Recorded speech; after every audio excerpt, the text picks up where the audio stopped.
Good morning मेरे प्यारे दोस्तों, बहुत बहुत शुभकामनाएं आपको नवरात्रि की। तो आज हम बनाने जा रहे हैं सिंधी स्टाइल की नवरात्रि की थाली। तो आज हम इस तरह से नवरात्रि की थाली बनाएंगे जिसमें हम सिंधी पूरी रेसिपियां बनाएंगे। तो चलिए शुरू करते हैं हम अपनी रेसिपी को।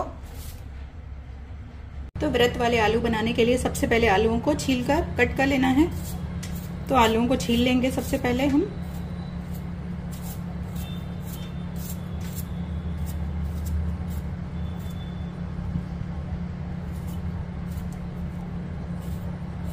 तो इसी तरह से पूरे आलू छील लेने हैं। आलूओं को हमने छील लिया है, अब इनको कट कर लेना है। तो ऐसे बीच में से इन्हें आधा करके और ऐसे छोटे छोटे पीसेस में कट करना है। देखिए ऐसे। तो इसी तरह से पूरे आलू कट कर लेने हैं। तो आलूओं को हमने कट कर लिया है, अब इन्हें थोड़ा सा धो लेते हैं और उसके बाद बनाएंगे आलूओं की सब्जी। तो कुकर को मैंने गर्म होने के लिए रख दिया है। इसमें डालेंगे हम 1 चम्मच तेल और तेल के गर्म होते ही इसमें डाल देंगे हम आलू।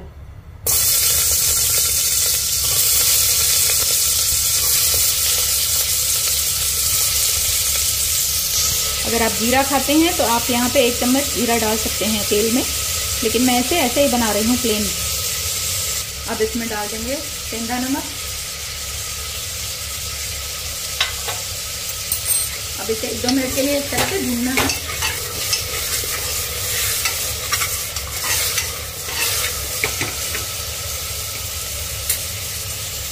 और डाल देंगे 1 टीस्पून काली मिर्च का पाउडर।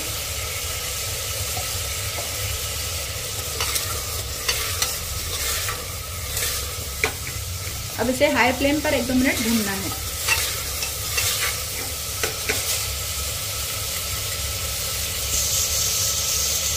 एक 2 मिनट भूनने के बाद इसमें थोड़ा सा पानी डाल देंगे।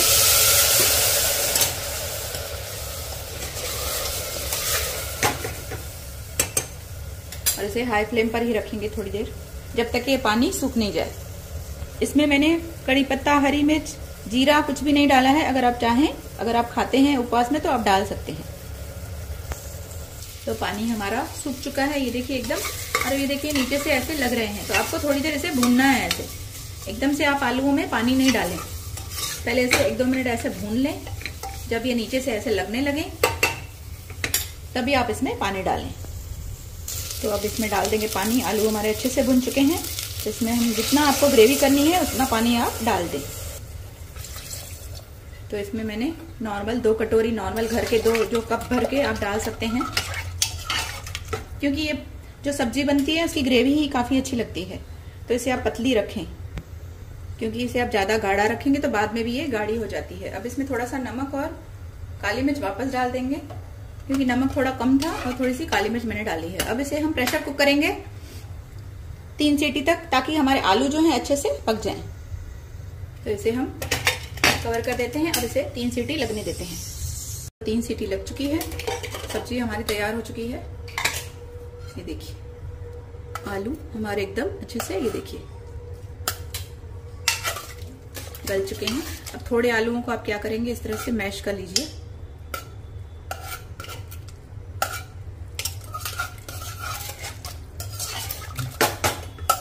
थोड़े आलूओं को मैश करेंगे तो ग्रेवी अपने आप गाढ़ी हो जाएगी। तो थोड़े से आलूओं को मैंने मैश कर लिया है, ये देखिए। अब आप देख सकते हैं ग्रेवी हमारी गाढ़ी हो गई। इसे आप थोड़ी देर रखेंगे ना, एकदम गाढ़ी हो जाएगी। तो बस आलूओं की सब्जी हमारी तैयार हो चुकी है। और इसमें आपने देखा सिर्फ नमक, काली मिर्च और इसे सिर्फ थोड़े से तेल में बनाया है मैंने। आइए इसे सर्व करते हैं और साथ ही बना लेते हैं हम राजगिरी के आटे की पूरी। अब बना लेते हैं व्रत के लिए शकरकंदी। तो शकरकंदी को मैंने अच्छे से धो लिया है और अब इसको कट करके इसके ऐसे छोटे छोटे पीसेस कर लेने हैं।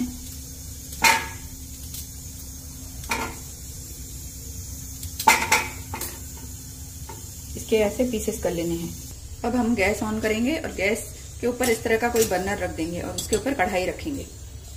आपकी जो सबसे छोटी वाली गैस है उस पर रख दीजिए। अब इसमें थोड़ा सा तेल हम स्प्रेड करेंगे और अब इसमें ये शकरकंदी के पीसेस हम रख देंगे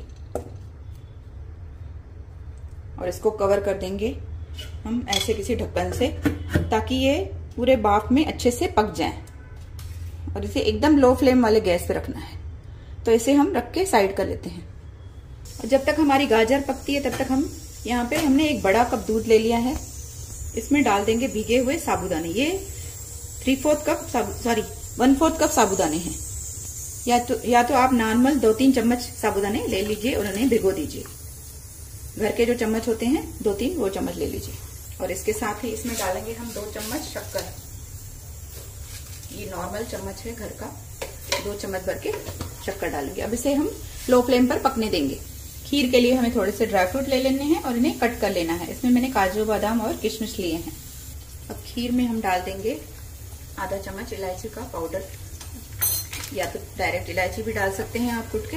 खीर को इस तरह से चलाते रहना है, नहीं तो जो साबूदाने हैं ना हमारे नीचे से लगने लगेंगे तले से, तो इसे तरह से चलाते रहें।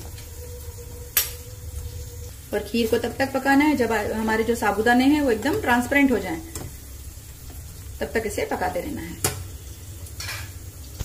अभी खीर में डाल देंगे 4-5 केसर के धागे, अगर हो तो डालें, नहीं तो उसके बिना भी खीर काफी टेस्टी बनेगी।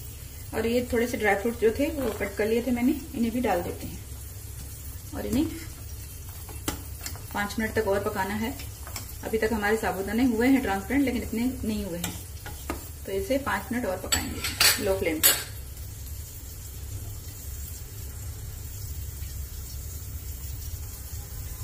तो खीर हमारी तैयार हो चुकी है। ये देखिए काफी गाढ़ी हो गई है खीर, और रखेंगे तो और गाढ़ी हो जाएगी। ये देखिए साबूदाने भी हमारे एकदम ट्रांसपेरेंट हो गए हैं।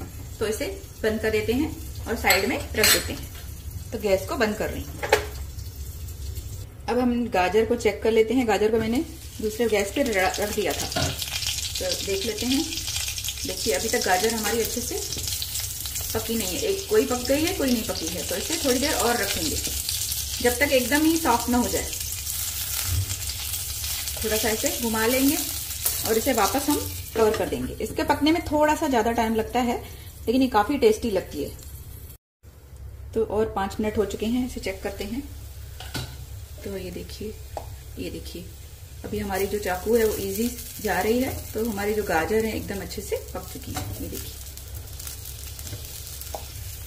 तो अब गैस को बंद कर देते हैं और इसे थोड़ी देर ऐसे ही कवर करके रख दीजिए ताकि और भी ये अच्छे से सॉफ्ट हो जाए।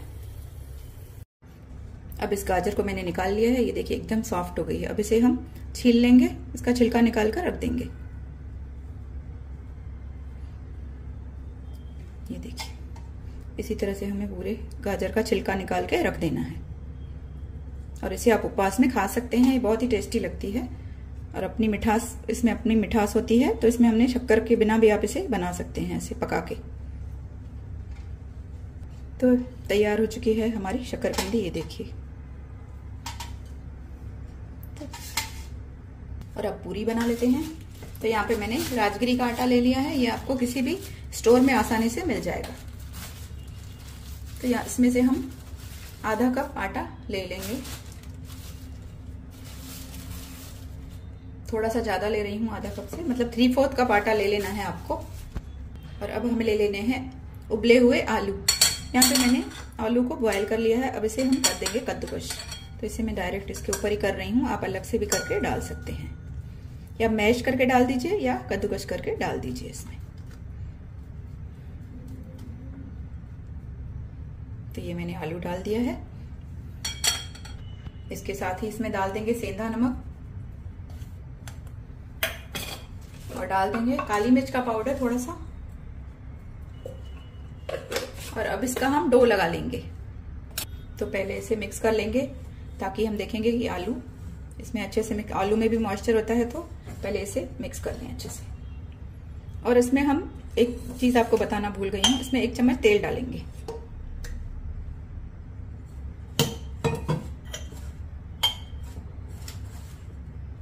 अब इसमें थोड़ा थोड़ा पानी मिला के इसका आटा लगा लेंगे।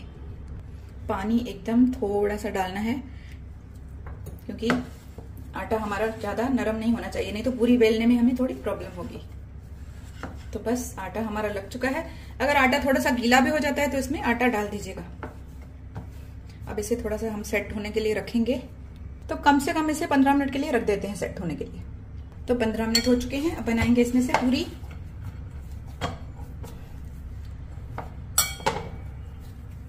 तो इसका एक बड़ा सा पेड़ा लेंगे और इसे बेल लेना है अभी हमें।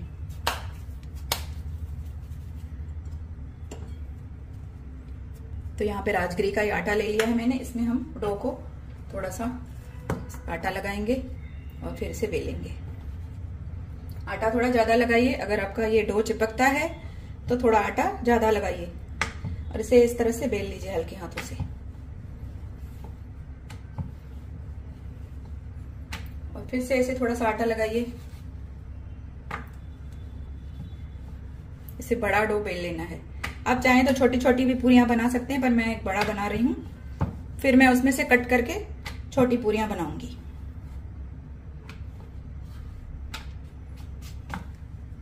रोटी बेल ली है हमने। इस तरह की कोई कटोरी ले लीजिए, इससे कट करेंगे हम। जितनी भी पूरियां कट हुई बाद में वापस से दूसरी बेल लेंगे। इस तरह से पूरियां बना लीजिए। ये देखिए, अब वापस ये डो हम वापस बेल लेंगे। तो हमारी 3 पूरियां तैयार हो चुकी हैं। तो एक रोटी मैंने और बेल ली है। इसमें हम कट करके पूरियां बना लेंगे।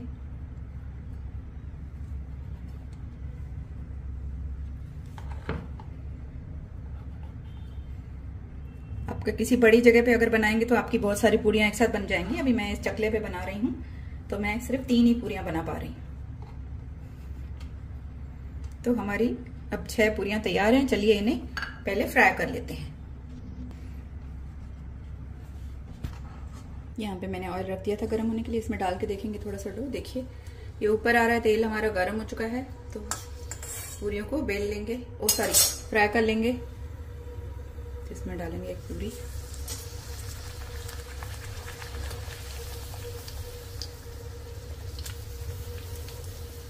और इसे अच्छे से सेक लेंगे। देखिए पूरी में आलू डालने से पूरी थोड़ी सी सॉफ्ट बनती है। इसे निकाल लेते हैं। इसी तरह से पूरी पूरियां हमको तैयार कर लेनी है।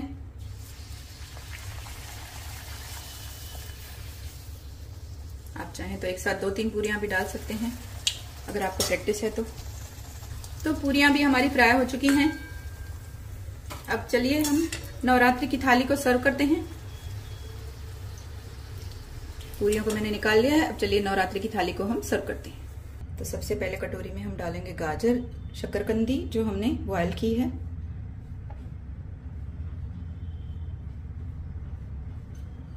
दूसरी कटोरी में मैंने डाल दी है आलू की सब्जी। एक में डाली है हमने खीर। एक कटोरी में हमने फ्रूट ले लिया है और बाकी हमने यहाँ पे पूरी ले ली है। की थाली देखिए, हमारी थाली कितनी बढ़िया लग रही है। इस तरह से बना के आप नवरात्रों में सर्व करिए। तो मिलते हैं फ्रेंड्स फिर एक नई रेसिपी में। Bye bye friends, take care.